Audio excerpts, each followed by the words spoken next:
मोदी आकर बोलते हैं यहाँ पर घुसपैठी आ गए। तुम्हारे नाक के नीचे अगर कोई बांग्लादेशी आ गया तो तुम नाकाम, तुम कुर्सी छोड़ के जाओ। करना नहीं है, हारेंगे इंशाअल्लाह ताला। आप और हम मिल के हराएंगे मोदी को। आरएसएस का आदमी बोलेगा अरे सीमांचल में बांग्लादेशी है, तो बोलना सीमांचल में नहीं है, दिल्ली में मोदी की एक मुंह बोली बहन है जिसको बांग्लादेश की जनता ने भगाया, तो वो मोदी के पास आ गई। मोदी ने कहा मेरी बहना मेरे छत्र छाया में रहना। एक ऐसा कानून बनाया है जिसके जरिए हमारी मस्जिद को छीनना चाहते हैं, हमारे दरगाहों को छीनना चाहते हैं, हमारे कब्रस्तानों को छीनना चाहते हैं। उसका मालिक अल्लाह। अब मोदी बोलते नहीं मैं मालिक बनूंगा। मोदी जी आप टकरा नहीं सकते जमीन व आसमान के खालिक से इंशाअल्लाह ताला। अस्सलामु अलैकुम व रहमतुल्लाहि व बरकातुहू। मौजूद हाज़िर इकराम, बुजुर्गान ख़वानीन मिल्लत,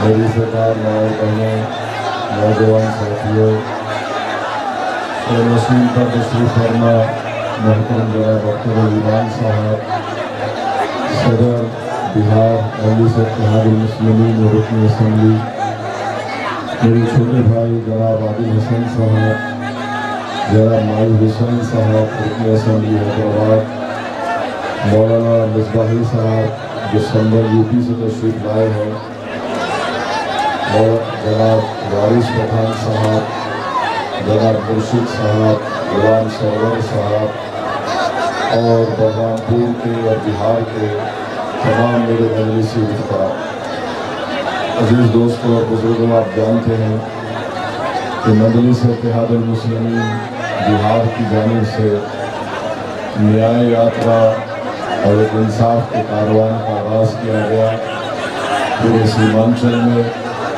जो आज दारसोई में उसका अख्ताम होगा। और अल्हम्दुलिल्लाह इस 4 दिन की यात्रा में सीमांचल के 4 ज़िले के अहम मुकामात पर हमको जाकर अपनी बात रखने का मौका मिला। अब इंशाअल्लाह ताला दूसरी यात्रा, न्याय यात्रा बिहार के दूसरे मकामात में अनक़रीब में उसका भी आगाज़ होगा। मेरे अज़ीज़ दोस्तों और बुज़ुर्गों, उनके मग़रिब का वक्त भी करीब है, इसलिए मैं ज़्यादा देर आपके दरमियान में नहीं ठहरूँगा। चंद अहम बातें आपके सामने रखकर मैं अपनी गुफ्तगू को इख्तिताम कर दूँगा, ख़त्म कर दूँगा। मेरे अज़ीज़ दोस्तों और बुज़ुर्गों, आप जानते हैं कि मजलिस का पैगाम ये है कि भारत की सबसे बड़ी अक़लियत मुसलमान है और बिहार में 19% मुसलमान हैं। और मजलिस का मानना ये है कि अगर भारत के मुसलमानों को और बिहार के मुसलमानों को अगर वो इंसाफ चाहते हैं तो उनको अपनी एक सियासी लीडरशिप को बनाना पड़ेगा। अगर वो ये चाहते हैं कि उनका हक़ उनको मिले तो उनको अपनी सियासी लीडरशिप बनाना पड़ेगा। अगर वो चाहते हैं कि हुकूमत की मुलाज़मतों में उनको उनका हिस्सा मिले तो उनको अपनी सियासी लीडरशिप बनाना पड़ेगा। अगर वो चाहते हैं कि सीमांचल में वो तमाम सहूलतें सीमांचल वासियों को मिले जो बिहार के दूसरे इलाकों की जनता को मिलती हैं, तो फिर सीमांचल की जनता को अपनी एक सियासी लीडरशिप को मजबूत बनाना पड़ेगा। मेरे अज़ीज़ दोस्तों और बुज़ुर्गों, मेरी आवाज़ थोड़ा ख़राब है, बैठी हुई है, मुसलसल 3 दिन से जलसे करने की वजह से, तो मैं आपसे गुजारिश करूंगा कि आप एक 10 मिनट के लिए मैं जो कह रहा हूं मेरी इस बात को सुन लीजिए। अज़ीज़ान मिल्लत, पिछले 60 साल से बिहार में जो तमाशा हो रहा है आप उसको देख रहे हैं। कभी कांग्रेस को इक़्तिदार मिला तो कभी राजद को मिला तो कभी नीतीश कुमार को, तो बीच में बीजेपी भी उनके साथ रही। सवाल ये पैदा होता है कि बिहार के 19% मुसलमानों ने क्या हासिल किया। मैं हमारे बुजुर्गों से अपील कर रहा हूँ, हमारी माँ और बहनों से गुजारिश कर रहा हूँ और नौजवानों से ये उम्मीद करता हूँ कि आप अपने घर का हाल देखिए, आप अपने आप को देखिए। अपने घर में अगर कोई 15-16 साल का बच्चा है तो उसकी तरफ देखकर आप फैसला करिए। असदुद्दीन ओवैसी जो बात आपके सामने कह रहा है उसमें सच्चाई है या नहीं। आखिर कब तक हम इस नाइंसाफ़ी को बर्दाश्त करेंगे? आखिर कब तक हम सिर्फ वोट डालने वाले बनकर रह जाएंगे? क्या हम में इतनी काबिलियत नहीं है कि हम एक शहरी बन सकें जहां पर हमको हमारे तमाम हुकूक मिल सके? मेरे अजीज दोस्तों और बुजुर्गों, आप जानते हैं कि बलरामपुर से बरसों से यहाँ पर एक साहब विधायक MLA बनते हैं। मैं आपको बता रहा हूँ कि यहाँ पर कोई डेवलपमेंट नहीं हुआ। बार बार आकर अगर कोई ये कहेगा कि मुझे बीजेपी को हराना है और मुझे वोट दे दो और मैं बलरामपुर में कुछ काम नहीं कराऊंगा, तो फिर आप सिर्फ वोटर बनकर रह गए, आप सिटीजन नहीं बने, आप शहरी नहीं बने। अगर आप शहरी बनेंगे तो आपको तमाम हुकूक और हक हासिल होंगे जो एक शहरी को मिलते हैं। मैं आपको बता रहा हूँ, मैं थे मेंबर ऑफ पार्लियामेंट, मैंने रेलवे के मिनिस्टर को लिखा कि बलरामपुर में वंदे भारत और राजधानी एक्सप्रेस को रुकना चाहिए। मैंने केंद्र की ट्रांसपोर्ट मिनिस्ट्री को लिखा कि बलरामपुर में पुल की तामीर हो, गोविंदपुर घाट से मुलिकपुरा पर, फिर वहीं पर बाहिन घाट से रायगंज तक, बारोल घाट से उत्तर दिनाजपुर तक, जगन्नाथपुर घाट से मुकिंदापुर जो हमारे बंगाल में है। अगर एक हैदराबाद का MP ये काम कर सकता है तो बलरामपुर के विधायक ये काम क्यों नहीं कर पाए? अख्तरुल ईमान साहब का रिकॉर्ड आप देखते हैं कि बिहार की विधानसभा में एक शेर की तरह अख्तरुल ईमान गरजते हैं और आपके मसाइल को उठाते हैं। वहीं पर मेरे अजीज दोस्तों और बुजुर्गों, बलरामपुर सीमांचल का हिस्सा है। मैं सीमांचल के इस हिस्से के लोगों को अपील कर रहा हूँ कि आपको ताकतवर बनना है। अगर आप ताकतवर बनेंगे तो आप अपने पसंद के विधायक को चुनकर कामयाब करेंगे जो आपकी तकालीफ और आपके मसाइल हल करेगा। क्या ये बात सच नहीं है कि यहाँ पर बिजली दिन में 6 से 7 मरतबा चली जाती, उसका कोई पुरसाने हाल नहीं है? MRI मशीन है, अच्छा 6-7 से ज़्यादा चली जाती है, तो आप बर्दाश्त करेंगे? आप बर्दाश्त करेंगे? आप बर्दाश्त करेंगे? जब नहीं करेंगे तो क्या करेंगे? जब बर्दाश्त नहीं करेंगे तो खाली नारा लगाएंगे या पतंग छाप पे बटन दबाएंगे? जो आपको बिजली नहीं दे रहा उसकी बिजली बंद कर देंगे? Very good. आपके पास अस्पताल है, PHC है, बात जगह पर डॉक्टर नहीं है। विधायक जी से जाके पूछेंगे तो बोलेंगे नहीं हमको बीजेपी को हराना है। MRI की मशीन है, कोई टेक्नीशियन नहीं है। आप विधायक जी को पूछेंगे तो बोलेंगे मैं तुम्हारा एक्सरे करके निकाल देता हूँ। आप बताइए आखिर ये कब तक चलेगा? ब्लॉक ऑफिस में भ्रष्टाचार है नहीं है? ब्लॉक ऑफिस में भ्रष्टाचार है नहीं है? क्या आवास योजना के लिए 1500 रिश्वत देना पड़ता है? म्यूटेशन के लिए 15,000 रुपये देना पड़ता है? भ्रष्टाचार ब्लॉक ऑफिस में है या नहीं? आप रिश्वत देंगे या खत्म करेंगे?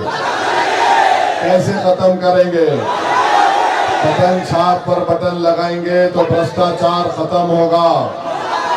ब्लॉक ऑफिस में जो पैसे आप दे रहे हैं उसमें सबका हिस्सा है, नीचे से लेके ऊपर तक, पटना से लेके बलरामपुर तक उर्दू में कहावत है कि चोर चोर मिलकर गांव बांट लिए, ये काम हो रहा है। फिर आप जानते हैं कि 2017 से काचाना का गोमती ब्रिज, उसका हाल बुरा है, उसका काम नहीं होता। गवर्नमेंट कॉलेजेस नहीं है बलरामपुर में। क्या यह बात सच नहीं है कि कल महेशपुर में एक बच्चे को बिजली का शॉक लगा और उसकी मौत हो गई? तो अब आप ऐसे ही अपने बच्चों को मरने देंगे या कुछ करेंगे? क्या करेंगे? क्या करेंगे? पतंग छाप पर बटन दबाने से पहले विधायक जी और उनकी पार्टी को दबाकर एक शॉट दीजिए ताकि वो हिल जाएं, सुधर जाएं। और अगर नहीं सुधरेंगे तो इंशाअल्लाह ताला सबसे बड़ा शॉक हम उनको देंगे मतदान के दिन, पतंग छाप पर बटन दबाकर। और यहाँ पर जो इतने लोग आए, देखिए इत्तेहाद का मतलब ये नहीं है कि आप एक जनसभा में आकर मुझ जैसे एक दीवाने की तकरीर को सुनकर चले जाएं। इत्तेहाद का मतलब ये है कि आप इस इत्तेहाद और आपने आज जो जज्बे का मुजाहरा किया उसको बरकरार रखिए। इत्तेहाद की निशानी ये है कि जब आप वोट डालने जाएंगे तो आप पतंग छाप पर बटन दबाकर अपने उम्मीदवार को कामयाब करेंगे, तो वो आपका इत्तेहाद की कामयाबी होगी। अगर आप इस जनसभा में आ गए और नारे लगा दिए, फोटो निकाल लिए, वीडियो निकाल लिए, तो इत्तेहाद नहीं है ये इत्तेहाद नहीं है। इत्तेहाद वो है जब सब मिलकर मतदान के दिन आप जाकर मजलिस पार्टी के हक में पतंग छाप पर वोट लगाएंगे, तो वो आपके इत्तेहाद की कामयाबी होगी। और मजलिस आपको ये पैगाम देती है कि इज्तिमाइयत को सामने रखिए। अगर कल असदुद्दीन ओवैसी मर भी गया तो मजलिस को बाकी रखना नौजवानों तुम्हारी जिम्मेदारी है। आप बिहार के मुस्तकबिल हैं। आपने देखा होगा आज से 3 दिन पहले बिहार सरकार ने अखबारात में एक इश्तिहार दिया कि करीब 60% बिहार की आबादी 25 साल से कम उम्र नौजवान लड़की और लड़कियों पर मुश्तमिल है। नौजवानों, ओवैसी और अख्तरुल ईमान तुम्हारे अच्छे मुस्तकबिल की लड़ाई लड़ रहे हैं। हमारा तो खो गया काम। अब आपकी जवानी है, आने वाला कल तुम्हारा होगा। नौजवानों, अगर तुम गफलत करोगे तो जिस तरह तुम्हारे बाप दादा ने तकालीफ उठाई, खुदा ना खास्ता नौजवानों तुमको भी वही तकलीफ उठाना पड़ेगा। और वो तकलीफ ये होगी कि तुमको इज्जत नहीं मिलेगी, तुमको तुम्हारा मुकाम नहीं मिलेगा, तुमको तुम्हारे बच्चों के लिए स्कूल कॉलेज नहीं मिलेगा, तुमको अपने किसानों को उसकी कीमत नहीं मिलेगी, बिजली नहीं मिलेगा। यही सिलसिला चलता रहेगा। क्यों? क्योंकि ये सब लोग जान चुके हैं कि इनसे सिर्फ वोट हासिल करो, यकीनन मोदी अमित शाह को हम हराएंगे इंशाअल्लाह ताला। और हराएंगे, और जितने शहरी के हुकूक है जो संविधान ने हमको दिए उसको हासिल करेंगे। जिस पार्टी को आपने वोट दिया वो सिर्फ वोट हासिल किया, आपके हुकूक नहीं दिए। मजलिस ये कह रही है कि वोट भी दो, बीजेपी आरएसएस को हराएंगे, जिसने धोखा दिया उनको हराएंगे और आपके हुकूक आपको दिलाएंगे। देखो नौजवानों, बुजुर्गों, माँ और बहनों, फर्क को महसूस करो। एक सिर्फ वोटर होता है, एक शहरी होता है सिटीजन। वोटर सिर्फ वोट डाल के जाके सो जाता और वो इस उम्मीद पर घर को जाके सो जाता कि कुछ बदलेगा नहीं। अगर तुम शहरी बनोगे, मैं तुमसे वादा कर रहा हूं, हम सीमांचल पर एक इनकलाब लाएंगे, सबको नीचे से लेकर ऊपर तक बदल देंगे। आप तैयार हैं नीचे से लेकर ऊपर तक बदलने के लिए? आप तैयार हैं कि हम सब बदल दें, भ्रष्टाचार को खत्म करें, बिजली बराबर मिले, पुल बने? तो फिर आपको इनकलाब पैदा करना पड़ेगा। तो तैयार हैं नौजवानों, बुजुर्गों, आप तैयार हैं? सिर्फ यहां पर हाथ उठाकर घर में जाके सो नहीं जाना, सोने का अंदाजा नहीं होता। तुम में बहुत ताकत है, तुम सिर्फ एक करवट लो, तुम सिर्फ खड़े हो जाओ, देखो नीचे से ऊपर तक एक इनकलाब आएगा, तूफान आएगा जो नौजवानों तुम्हारे मुस्तकबिल को अच्छा करेगा। तो ये लड़ाई नौजवानों की है, ये लड़ाई उन 25 साल से कम उम्र बच्चों की है जो कल आने वाला कल उनका हो सकता है। अगर तुम बेदार नहीं होगे, अगर तुम इसी तरह वोटर बनोगे तो फिर कुछ नहीं मिलेगा। आप वोटर बनेंगे या शहरी बनेंगे, हमको बताओ। आप वोटर बनेंगे या शहरी बनेंगे, बताओ। बीजेपी से मत डरो, अल्लाह से डरो, और बीजेपी हारेगी इंशाअल्लाह ताला। और हम मोदी अमित शाह को बोलते हैं कि जब सीमांचल को आप आते हैं तो सीमांचल की जनता को बदनाम मत करो मोदी कि यहां पर घुसपैठी आ गए। इस सीमांचल की सरजमीन पर एक एक बच्चा, एक एक हमारी माँ, हमारी बहन, एक एक बुजुर्ग भारत का है, कोई बांग्लादेशी नहीं है। कोई बांग्लादेशी है? हम सब भारत के हैं ना। अब मोदी आकर बोलते हैं यहां पर घुसपैठी आ गए, तो उसका जवाब यह है कि मोदी को हम बोलते हैं 11 साल से प्रधानमंत्री मोदी है या सीमांचल का कोई शख्स है, बताओ। होम मिनिस्टर, गृह मंत्री अमित शाह है या फिर वारिस पठान है, हमको बताओ। तो फिर तुम्हारे नाक के नीचे अगर कोई बांग्लादेशी आ गया तो तुम नाकाम, तुम कुर्सी छोड़ के जाओ। मगर मोदी आके फिर बोलेंगे डरना नहीं, डरना नहीं, ये हारेंगे इंशाअल्लाह ताला। आप और हम मिलके हराएंगे मोदी को, भारत को और सीमांचल को बचाएंगे, बिहार को बचाएंगे। और जब अगर कोई आरएसएस का आदमी बोलेगा अरे सीमांचल में बांग्लादेशी है, तो बोलना सीमांचल में नहीं है, दिल्ली में मोदी की एक मुंह बोली बहन है जिसको बांग्लादेश की जनता ने भगाया, तो वो मोदी के पास आ गई। मोदी ने कहा मेरी बहना, मेरे छत्र छाया में रहना। हम मोदी जी को बोलेंगे आप सीमांचल को लाओ, हम उसको बताएंगे बांग्लादेश का रास्ता और उसको ढकेल देंगे बांग्लादेश में। कितना जुल्म किया जा रहा है बंगाल के हमारे बंगाली जबान बोलने वाले मुसलमानों को पकड़कर उठाकर बांग्लादेश में फेंक देते हैं।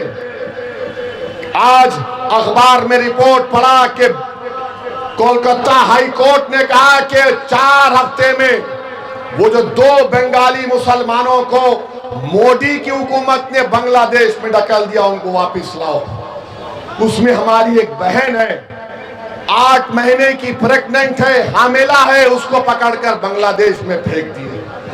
ये जुल्म का खात्मा होगा। और याद रखो, मोदी, नीतीश कुमार, चिराग पासवान और कुशवाहा साहब ने मिलकर एक ऐसा कानून बनाया है जिसके जरिए हमारी मस्जिद को छीनना चाहते हैं, हमारे दरगाहों को छीनना चाहते हैं, हमारे कब्रस्तानों को छीनना चाहते हैं। वक्फ का मालिक कौन होता है, बताओ? वक्फ का मालिक कौन होता है? जोर से बोलो, वक्फ का मालिक कौन हो सकता है? जोर से बोलो ताकि दिल्ली तक आवाज जाए, वक्फ का मालिक अल्लाह। अब मोदी बोलते नहीं मैं मालिक बनूंगा। मोदी जी आप टकरा नहीं सकते जमीन व आसमान के खालिक से इंशाअल्लाह ताला। ये हासिल करना चाहते हैं। जब वोट डालने जाओगे तो याद रखना ये भी कि जब मोदी की पार्टी ने, नीतीश कुमार ने, चिराग पासवान ने ये कानून लाया तो भारत की पार्लियामेंट में आपका भाई, आपका बेटा, आपका खादिम असदुद्दीन ओवैसी ने उस बिल की धज्जियां उड़ा दी कानून और संविधान का हवाला देकर। हमने कहा ये राइट टू इक्वालिटी के खिलाफ है, आर्टिकल 25, 26, 29 के खिलाफ है। ये अनपैरिटी उसके खिलाफ है कि हिंदू धर्म के बोर्ड में सिर्फ हिंदू मेंबर बनेगा और मेरे मुस्लिम वक्फ बोर्ड में 3 गैर मुस्लिम कैसा बनेंगे बताओ। बोध गया है बिहार में, उसका मेंबर सिर्फ हिंदू और बौद्ध मजहब का आदमी बन सकता है। जब वोट डालने जाएंगे याद रखना कि असदुद्दीन ओवैसी तुम्हारे कादिम ने पूरे देश के सामने पैगाम दिया कि मोदी जो कानून बना रहा वो काला कानून है। हमने उस कानून की कॉपी को फाड़ कर पार्लियामेंट में फेंक कर कहा यह कानून गलत बन रहा है। तो मेरे अजीज दोस्तों और बुजुर्गों, क्या आप इत्तेहाद को मजबूत करेंगे? इत्तेहाद को मजबूत करेंगे। याद रखो, इत्तेहाद जिंदगी है, इत्तेहाद जिंदगी और इंतशार मौत है। हमने सब कोशिश कर ली गठबंधन में जाने के लिए, खत लिख दिया लालू जी को, तेजस्वी को। अब बिहार की जनता जानती है, सीमांचल का बच्चा बच्चा जानता है, भारत जानता है कि ओवैसी और अख्तर ईमान ने बीजेपी को रोकने की कोशिश की बिहार में, और कौन रोकना नहीं चाहता वो आप जानते हैं और आपको इसका भी फैसला करना पड़ेगा। तो वोटर बनकर नहीं, शहरी बनकर वोट देना है। आपके राइट्स आपको मिलना है और मिलेंगे इंशाअल्लाह ताला। आपका बेहद शुक्रिया, आप इतनी देर से यहाँ पर आए, इतनी गर्मी में आप यहाँ पर बैठे। अब आप जब घर जाएंगे, जब कभी बिजली बंद होगी तो दिमाग में एक ही बात डालना कि मतदान के दिन मैं विधायक की बिजली बंद कर दूंगा इंशाअल्लाह। साथ देंगे ना? तो लगाइए मेरे साथ, सीमांचल की जनता जिंदाबाद, सीमांचल की जनता, सीमांचल जिंदाबाद, सीमांचल जिंदाबाद। नारे तकबीर, नारे तकबीर। बलरामपुर की जनता, बलरामपुर का इत्तेहाद, बलरामपुर का इत्तेहाद। अस्सलाम वालेकुम।